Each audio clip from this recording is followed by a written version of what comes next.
இந்த 40 நாட்கள்ல இந்த அரசு என்னென்ன பணிகள் செஞ்சிருக்கு, ஏதாவது திட்டங்கள் கொண்டு வந்திருக்காங்களா, ஏதாவது சாதனைகள் செஞ்சிருக்காங்களான்னு ஆவலோடு காத்துக்கிட்டு இருந்தோம். எங்களுக்கு வெறும் ஏமாற்றம் மட்டுமே மிஞ்சியது. அப்படி எதுவுமே ஆளுநர் உரையில எங்களுடைய கண்களுக்கு படவில்லை, எங்களுடைய காதுகளுக்கு கேட்கவில்லை. இது நம்மளோட டெரிட்டரி.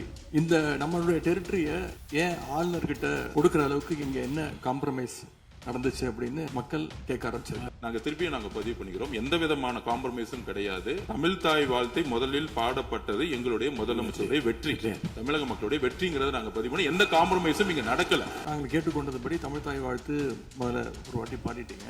பொதுவா இந்த அவையில் இருக்கக்கூடிய மரபு கடந்த காலங்களில், கடந்த ஆட்சி காலங்களில் தமிழ் தாய் வாழ்த்து ஒரு முறையும், நிகழ்ச்சி முடிஞ்சோடனே தேசிய கீதம் ஒரு முறையும் தான் பாடப்பட்டு நிகழ்ச்சிகள் முடியும்.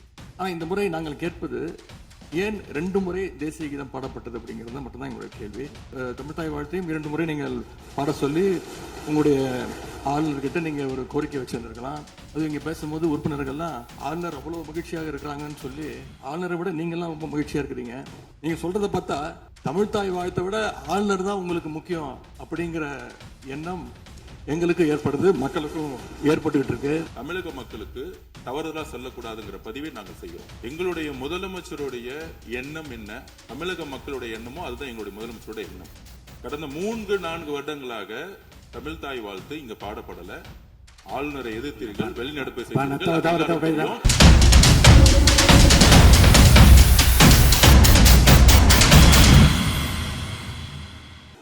மாண்புமிகு பேரவைத் தலைவர் அவர்களே, பெருமை வாய்ந்த இந்த அவையில ஆளுநர் உரையின் மீது நன்றி தெரிவிக்கின்ற தீர்மானத்தில் பேசுகின்ற வாய்ப்பை தந்த பேரவைத் தலைவருக்கு முதலினுடைய நன்றியை தெரிவிச்சுக்கிறேன். அதுமாதிரி நம்முடைய மாண்பு முதலமைச்சர் அவர்களுக்கு திராவிட முன்னேற்ற கழகத்துடைய சட்டமன்ற உறுப்பினர்கள் அனைவரின் சார்பாகவும் எங்களுடைய பிறந்தநாள் வாழ்த்துக்களையும் நான் தெரிவிச்சுக்கிறேன்.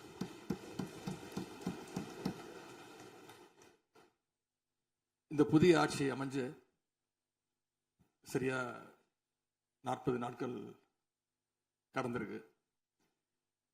ஆளுநர் உரையின் போது நானும் எங்களுடைய சட்டமன்ற உறுப்பினர்களும் இந்த 40 நாட்கள்ல இந்த அரசு என்னென்ன பணிகள் செஞ்சிருக்கு, ஏதாவது திட்டங்கள் கொண்டு வந்திருக்காங்களா, ஏதாவது சாதனைகள் செஞ்சிருக்காங்களான்னு ஆவலோடு காத்துக்கிட்டு இருந்தோம்.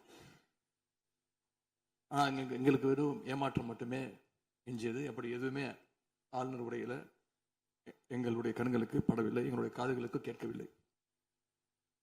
அதே ஒரு நம்பிக்கை வாக்கெடுப்பின் போது நான் பேசும்பொழுது குறிப்பிட்டு பேசினேன். ஆளுநர் வருவாரு, ஆளுநர் உரையின் மீது வந்து பேசும்போது தமிழ் தாய் வாழ்த்துக்கு முதலிடம் கொடுங்க அப்படின்னு சொன்னேன். பேரவையின் அனுமதியுடன் அலுவல் நேரம் நீட்டிக்கப்படுகிறது. அதே போல தமிழ் தாய் வாழ்த்து முதல்ல பாடப்பட்டுச்சு. உடனடியாக தேசிய கீதமும் பாடப்பட்டுச்சு. தமிழ் தாய் வாழ்த்து ஒரு முறையும், தேசிய கீதம் 2 முறையும் பாடப்பட்டுச்சு. மரபு மீறல் நடந்திருக்கு. இதுவரை கடைபிடிக்கப்பட்டு வந்த மரபை மீறி 2 முறை தேசிய கீதம் பாடப்பட்டிருக்கு. இதே கோரிக்கையை இதற்கு முன்பு இருந்த ஆளுநர் எங்களுடைய ஆட்சி காலத்திலையும் வச்சிருந்தார். ஆனா எங்களுடைய தலைவர் அப்பொழுது மிக உறுதியாக இருந்து இந்த அவையுடைய இறையாண்மையை நாங்க பாதுகாத்திருக்கிறோம். பதவியேற்பு தான் ஆளுநர் மாளிகையில நடந்துச்சு. அங்க அவர் கேட்டுக்கொண்டபடி தேசிய கீதம், வந்தே மாதரம் எல்லாம் பாடினாங்க. ஆனா இப்போ ஆளுநர் உரை மக்களால் தேர்ந்தெடுக்கப்பட்ட பிரதிநிதிகள், சட்டமன்ற உறுப்பினர்கள் நாம பணி செய்கின்ற இந்த சட்டமன்றத்தில் தான் வாசிக்கப்பட்டிருக்கு. இது நம்மளோட டெரிட்டரி.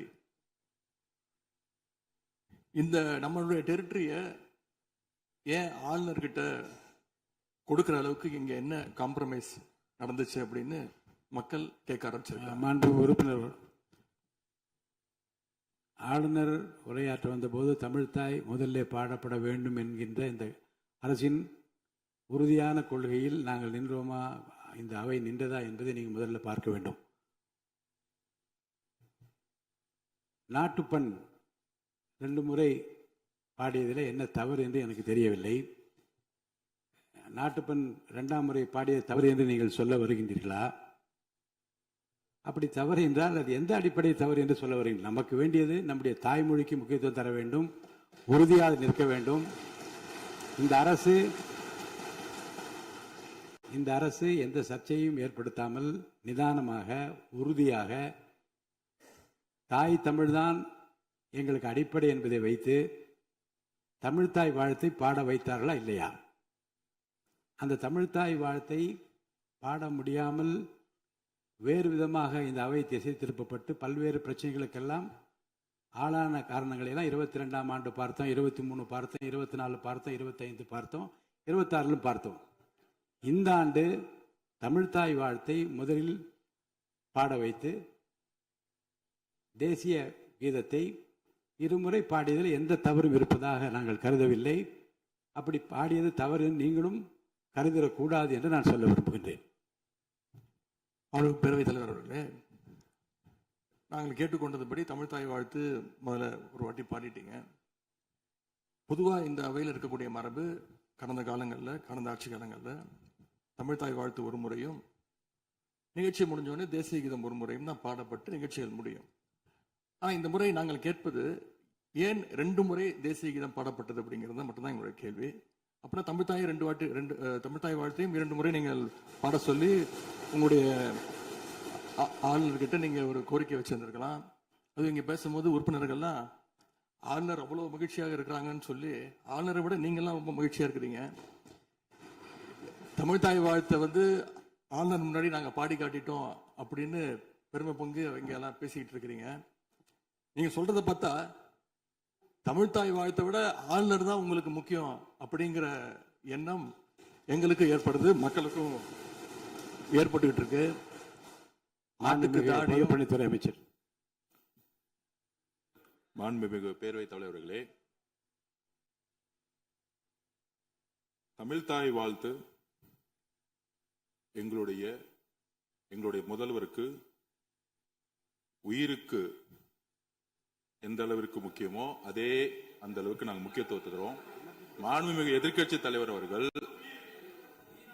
எதிர்க்கட்சி நாங்களும் பேச விட மாட்டோம். இல்ல மாண்புமிகு நீங்க ஒத்துழைப்பு கொடுக்கலன்னா நாங்களும் பேச விட மாட்டோம். மாண்புமிகு அமைச்சர், நாங்கள் தமிழக அரசுடைய ஸ்டாண்ட நாங்க பேசுறோம். எங்களுக்கும் குரல் கொடுக்க தெரியும். இந்த அவை மாண்பை நாங்களும் பாதுகாக்கிறோம். மாண்புமிகு எதிர்க்கட்சி சொல்லக்கூடிய நோக்கம் தமிழக மக்களுக்கு தவறுதலா சொல்லக்கூடாதுங்கிற பதிவை நாங்கள் செய்கிறோம். எங்களுடைய முதலமைச்சருடைய எண்ணம் என்ன, தமிழக மக்களுடைய எண்ணமோ அதுதான் எங்களுடைய முதலமைச்சருடைய எண்ணம். கடந்த 3-4 வருடங்களாக தமிழ்த்தாய் வாழ்த்து இங்க பாடப்படல. ஆளுநரை எதிர்த்தீர்கள், வெளிநடப்பை